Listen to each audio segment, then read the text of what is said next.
तो आज राज्यसभा में पेश होगा एंटी पेपर लीक बिल।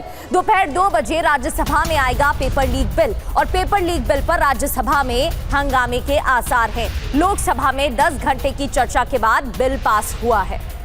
तो दोपहर 2 बजे राज्यसभा में पेपर लीक बिल आएगा।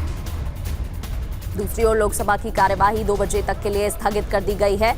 इधर आज राज्यसभा में एंटी पेपर लीक बिल होना है। लोकसभा के बाद राज्यसभा में भी पेश हो, ऐसी बीजेपी की रणनीति, सरकार की रणनीति। वहीं विपक्ष लगातार हमलावर। तो इससे पहले राज्यसभा में कांग्रेस ने छात्रों पर एक्शन का मुद्दा उठाया और गृह मंत्री से सदन में जवाब देने की मांग तक की, जिसका जवाब केंद्रीय मंत्री जेपी नड्डा ने क्या दिया आपको सुनाते हैं।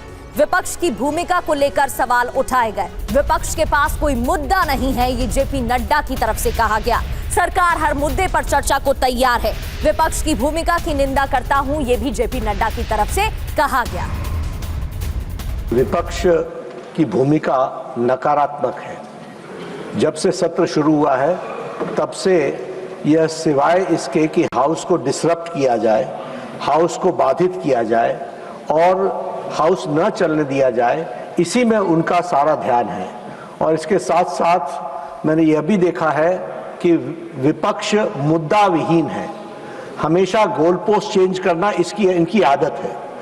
सरकार की तरफ से मैं एक बात स्पष्ट करना चाहता हूं कि आदरणीय मोदी जी के नेतृत्व में चलने वाली सरकार हर मुद्दे पर चर्चा करने के लिए तैयार है। और यह इसी सत्र की बात नहीं है, जितने भी पीछे सत्र हुए हैं सभी में सरकार ने हमेशा हर मुद्दे पर चर्चा करने के लिए तैयार रही है। और जब जब जिस विषय पर चर्चा हुई है उस पर विपक्ष ने मुंह की खाई है, उसको मुंह तोड़ जवाब मिला है, क्योंकि उनके पास कोई मुद्दा नहीं है, वो मुद्दा विहीन है। अगर हम कह रहे हैं कि छात्रों पर लाठीचार्ज हुई, छात्रों पर पैलेट फायर हुआ, तो अमित शाह जी आए और जवाब दे। गृह मंत्री का गृह मंत्रालय का जवाब जितेंद्र सिंह क्या देंगे? Let me give my ruling. Now I am not accepting your point of order. तो महासंग्राम अभी भी जारी है। दिल्ली में छात्रों के प्रदर्शन के दौरान पैलेट गन के इस्तेमाल के आरोप को लेकर विपक्ष सरकार से सवाल पूछ रहा है। आपको सुनाते हैं कि सपा अध्यक्ष अखिलेश यादव की तरफ से क्या कहा गया, वहीं राम गोपाल यादव ने क्या कहा, सुनिए। बहुत सामान्य जानकारी हम लोग हासिल करना चाहते थे कि आखिरकार फोर्स को आदेश किसने दिया। शिक्षा मंत्री तो आदेश नहीं दे सकते, आखिर आदेश किसने दिया?